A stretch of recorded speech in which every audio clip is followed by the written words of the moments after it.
شوکت بسر صاحب، سوال یہی ہے کہ اگر عمران خان باہر آ بھی جاتے ہیں تو جو فوجی عدالتوں کی تحویل میں جو ملزمان ہیں، عام شہری ہیں، پی ٹی آئی کے کارکن ہیں، ان کی رہائی کا کیا بنے گا؟ کہ آپ کے خیال میں ان کو پہلے رہا ہونا چاہیے یا عمران خان کو؟ پہلی بات تو یہ ہے کہ آپ نے ایک سوال کیا تھا کہ آپ اسٹیبلشمنٹ سے مذاکرات کریں گے. یہ تو ہم 100 بار کہہ چکے ہیں، خان صاحب کہہ چکے ہیں کہ ہمارے مذاکرات اسٹیبلشمنٹ سے ہوں گے مطیع اللہ جان. لیکن کب ہوں گے، کون کر رہا ہے، ابھی تک جو میرے پاس خبر ہے کہ کوئی مذاکرات کوئی ان کے ساتھ ہوئے نہیں ہیں. جب ہوں گے بالکل آپ کو بتائیں گے. لیکن یہ جو سیاسی نمونے ہیں، یہ جو کٹ پتلیاں ہیں، یہ جو ملازم ہیں، کوئی نوکروں کے ساتھ مذاکرات نہیں کرتا نا. اور پھر خاص طور پر ان لوگوں کے ساتھ، بیچاروں کے ساتھ جو 60 70 ہزار سے آ رہے ہوئے ہیں، جو اپنی مرضی سے نہ اٹھ سکتے ہیں. نہیں، اگر نوکروں سے نہیں، بسرا صاحب، اگر نوکروں سے مذاکرات نہیں کرنا تو پھر آقاؤں سے مذاکرات کریں گے آپ؟ نہیں، ہمارا موقف کیا ہے، اسٹیبلشمنٹ نے کیونکہ یہ سارا نظام بنایا ہے، انہوں نے ان ہاروں ہوں کو جتوا کر فارم 47 کے ذریعے یہ پارلیمنٹ بنائی ہے. ہم ان سے مذاکرات کیا کرنا چاہتے ہیں؟ کسی ڈیل کے لیے نہیں، کسی اقتدار کے لیے نہیں، صرف اور صرف رول آف لا کے لیے. اچھا، صرف آئین پاکستان پر رول آف لا سے مراد یہ ہے کہ ان کو نکال دیں، ہمیں لے آئیں، یہ رول آف لا ہے. ہم یہ چاہتے ہیں کہ پاکستان میں فیئر اینڈ فری الیکشن ہو، جس میں اسٹیبلشمنٹ کا کوئی دخل اندازی نہ ہو. اور جو 8 فروری کو مینڈیٹ دیا تھا عوام نے، وہ ہمیں نہیں دیا گیا نا. اگر عوام دیکھیں، اس وقت عوام عمران خان کے ساتھ ایک سائڈ پہ کھڑے ہیں، اور یہ چند لوگ ہیں جن کو کرمنل ایلیٹ کہہ لیں. اچھا، تو مجھے اب یہ بتائیں نا بسر صاحب، جو میں نے آپ سے سوال کیا تھا کہ فوجی عدالتوں کی تحویل میں جو عام شہری ہیں، پی ٹی آئی کے کارکن ہیں، ان کو پہلے باہر آنا چاہیے یا عمران خان کو؟ پہلی بات تو یہ ہے کہ ہمارا موقف اس میں بھی کلیئر ہے کہ 9 مئی بہانہ تھا، تحریک انصاف اور عمران خان نشانہ تھا. ہماری ایک درخواست سپریم کورٹ میں پڑی ہے کہ اس کے اوپر جوڈیشل کمیشن بنایا جائے. تو میں مطیع اللہ جان کے پروگرام صحافی اور نیو ٹی وی کے ذریعے یہ ریکویسٹ کرتا ہوں چیف جسٹس صاحب کو کہ اس کے اوپر جوڈیشل کمیشن بنائیں، اس کی لائیو ٹی وی پر پروسیڈنگ دکھائیں، قوم کو دودھ کا دودھ پانی کا پانی ہو جائے گا. تو وہ جو آپ اسٹیبلشمنٹ سے مذاکرات کرنا چاہ رہے ہیں، کیا فوجی عدالتوں کی تحویل میں یہ ملزمان بھی آپ کے مذاکرات کے ایجنڈے کا حصہ ہوں گے؟ دیکھیں، ہمارا موقع پہلے کلیئر ہے کہ قانون کے اندر سیولینز کا فوجی عدالتوں میں ٹرائل نہیں ہو سکتا. یہ تو پہلے ہی ہمیں تو اچھا، ہم رول آف لا کے لیے کیوں کوشش نہیں، یہ مذاکرات کا یہ ایجنڈا ہوگا یا نہیں، یہ بتائیں. اچھا، ہمارا ایجنڈا صرف ایک ہے کہ اگر فرض کریں آپ جو بات کہہ رہے ہیں کہ اگر گفتگو ہوتی ہے، ہم کہیں گے ملٹری عدالتوں کا تو کوئی وجود ہی نہیں ہے، یہاں پر ملٹری عدالتیں نہیں ہو سکتی. ہم تو بلکہ 26ویں ترمیم واپس کیوں چاہ رہے ہیں؟ یہ تو آپ کا موقف ہو گیا نا.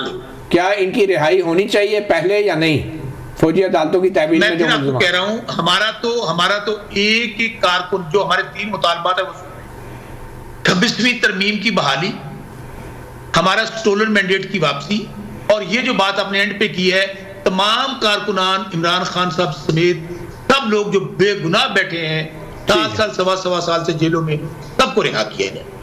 ایک بات اور کہنا چاہتا ہوں، ایک بات میں بلوچ صاحب کو نا یقین ماننے مجھے ترس بھی آتا ہے. نواز شریف چہرہ کے زمانے میں 6 سیاستدان تھا، اب ہوں نا ان کے پلے کیا آیا. وہ پنجابی جی کہتے ہیں نا، 100 چھتر بھی تھے، 100 گنڈے بھی کھا دے.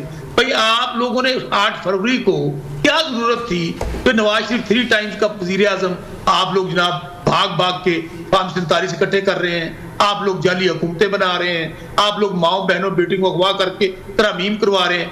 اب آپ نے الٹیمیٹلی عوام سے آپ نہیں جیت سکتے. عوام اس وقت مکمل آپ بہرحال یہ دونوں سیاسی جماعتوں نے باری باری 100 چھتر اور 100 گنڈے کھائیں، کسی ایک نے نہیں. علی گوہر بلوچ صاحب، یہ جو شوکت بسر صاحب نے بات کی ہے کہ 100 گنڈے اور 100 چھتر، تو آپ بھی یہ سمجھتے ہیں کہ یہ ساری سیاسی جماعتوں کے ساتھ یہ ہو چکا ہے، صرف آپ کے ساتھ نہیں یا پی ٹی آئی کے ساتھ؟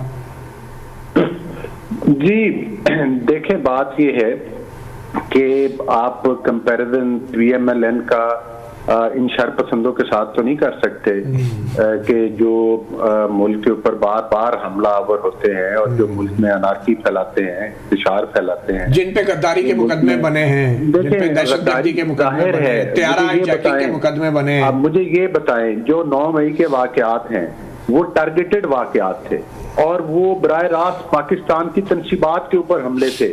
وہ کسی صحافی کے گھر کے اوپر حملہ نہیں تھا, وہ کسی سیاستدان کے گھر کے اوپر حملہ نہیں تھا, وہ کسی سول انتظامیہ کے دفتر کے اوپر حملہ نہیں تھا. وہ اگر حملے تھے وہ کسی علی گور صاحب وہ کسی پارلیمنٹ پہ حملہ نہیں تھا, وہ کوئی پی ٹی وی شی ٹی وی پہ حملہ نہیں تھا, آپ یہ کہنا چاہ رہے ہیں وہ تنصیبات پہ حملہ تھا. میں وہی کہہ رہا ہوں کہ انہوں نے پی ٹی وی پر حملے, پارلیمان کے اوپر حملے, کچھ بھی نہیں کیا, کچھ بھی نہیں ہوا. پارلیمان کے اوپر تو آپ کا آئی جی پولیس بھی حملہ آور ہوتا ہے, آپ کا اسپیکر ابھی تک کچھ نہیں کر سکا. پارلیمنٹ زیادہ بڑی ہے یا کوئی اور؟ نہیں, بات یہ نہیں ہے, بات یہ ہے کہ وہ ایک قانونی معاملہ ہے. اچھا. اور اس پر ایک اسپیکر صاحب نے بھی سٹینڈ لیا تھا, اور لیا تھا. وہ واقعہ اس سے الگ ہے, لیکن بات کرنے کا یہ مقصد ہے کہ ان شر پسندوں کو سیاستدان کہنا بھی جاتی ہے. جو لوگ آئی ایم ایف کو خطوط لکھتے ہیں وہ میرے اور آپ کے بارے میں تو نہیں لکھتے, وہ پاکستان کے بارے میں. کو خطوط لکھنے کے اوپر آپ نے کتنے دہشت گردی کا پرچے کاٹے ان پہ؟ آئی ایم ایف کو خط لکھنے پہ کون سی دہشت گردی کے قانون کی دفعہ لگتی ہے؟ دیکھیں بات یہ ہے کہ جو جہاں انہوں نے دہشت گردی, وہاں پر تو انہوں نے اپنی تحریت ظاہر کی نا. پوری دنیا میں جو یہ ہائر کرتے ہیں, جن کے ذریعے یہ جناب پاکستان کی کردار کشی کرتے ہیں اور کمپین چلاتے ہیں پاکستان کے خلاف, وہاں پر کہتے ہیں یہ نہیں کہتے کہ فلسطین میں حقوق کی پامالی ہو رہی ہے, یہ کہتے ہیں کہ پاکستان میں ہو رہی ہے. کیونکہ ان شر پسندوں کو پاکستان میں نکیل ڈالی جاتی ہے, ان کو روکا جاتا ہے کہ آپ تنصیبات کے اوپر حملہ نہ کریں, آپ پاکستان میں انتشار نہ پھیلائیں. ان کو فلسطین اور کشمیر کا نہیں, کشمیر کا تو سودا ہی کرنے والے یہ لوگ تھے. مودی نے ادھر جشن منایا تھا, اور اس وقت بانی پی ٹی آئی نے ایئرپورٹ پر جشن منایا. ٹھیک ہے جو ثاقب رشید صاحب, ابھی عمران خان کے جو کیسز ہیں, ابھی نیکسٹ موو کیا ہے؟ کیونکہ فوجی عدالتوں کے ملزمان تو جلدی باہر نہیں آئیں گے. آپ کے خیال میں اگر عمران خان باہر آتے ہیں تو یہ بہت بڑا سوال نہیں ہوگا؟ اگر مبینہ ماسٹر مائنڈ باہر ہے, فوجی عدالتوں کے ملزمان ابھی بھی باہر نہیں ہیں, تو یہ کیسے معاملہ حل ہوگا؟ ایک چیز تو بڑی کلیئر ہے کہ اگر وہ باہر آتے ہیں پھر فوجی عدالتوں کو بھی ہو سکتا ہے آہستہ آہستہ باہر آ جائیں گے. سوال تو ڈیفینیٹلی اٹھے گا کہ وہ 9 مئی سے گرفتار ہیں, 15 بلکہ عمران خان صاحب سے 4 ماہ پہلے وہ گرفتار ہوئے تھے, اور ان سے ملاقاتیں اس طرح بھی نہیں ہو رہی فیملیز کی, تو سوال تو ڈیفینیٹلی اٹھے گا. لیکن عمران خان صاحب کے کیسز, لیکن یہ سپریم کورٹ کی کارروائی کے بغیر فوجی عدالت ممکن نہیں ہے, ممکن نہیں ہے, نہیں ممکن. اس کے اندر اب سپریم کورٹ کا آئینی بینچ ہی ہے آخری امید. نہیں, وہ تو ڈیسائیڈ ہونا ہے, وہ اب ان کو کہا تھا کہ ٹرائل کنکلوڈ کر لیں, فیصلہ نہیں کرنا. اب تو سپریم کورٹ ہی کو سٹے کوئی چیز کو ایسی کرے گی کہ آپ جو ہے ان کو نکال دیں, یا اس قسم کی چیز ہے. یہ بھی ہو سکتا ہے کہ یہ اگر باہر آئیں تو ان کو کہا جائے کہ سپریم کورٹ میں کوئی ڈالتے ہیں. دوسری ایک اور متی اللہ جان صاحب بات ہے کہ سمپل سی, جب کام کرنے پہ آئے نا تو آپ کو اگر چیزیں طے کر لیں تو کل ہی ارلی ہیئرنگ لگے لاہور میں, جناب سارے پروسیکیوشن بھی پہنچی ہوئی, کریں جی ضمانتیں, تو پرسوں جناب جوڈیشل کمیشن بیٹھا ہوا ہو تو اس سے اگلے دن جناب سپریم کورٹ بیٹھی ہوئی ہو اور کہے جی چلیں جی آپ کر دیں. تو یہ ہونے پہ تو پھر جب کرنے پہ آتے ہیں تو وہ کروا لیتے ہیں کروانے والے. شوکت بسا صاحب, عمران خان صاحب باہر آ کے سب سے پہلا کام کیا کریں گے؟ پہلا ظاہر ہے عمران خان صاحب کا تو جینا اور مرنا پاکستان کے ساتھ ہے. وہ جو رول آف لا کی جنگ لڑ رہے ہیں, جو پاکستان میں وہ چاہتے ہیں کہ اس میں امیر اور غریب ایک ہو, سب کے لیے قانون جیسا ہو. باہر آ کے کریں گے کیا؟ کوئی بیان دیں گے سخت سا باہر آ کر, کوئی طاقتوروں کے خلاف نہیں باہر آ کے, اور ان کے احتساب کا اعلان کریں گے, اسٹیبلشمنٹ کے احتساب کا اعلان کریں گے, کرنا چاہیے.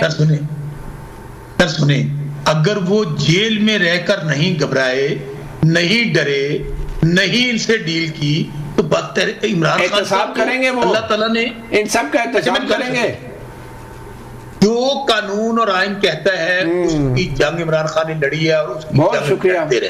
قانون اور آئین جو کہتا ہے, اور طاقتور کیا قانون اور آئین نہیں ہوتا.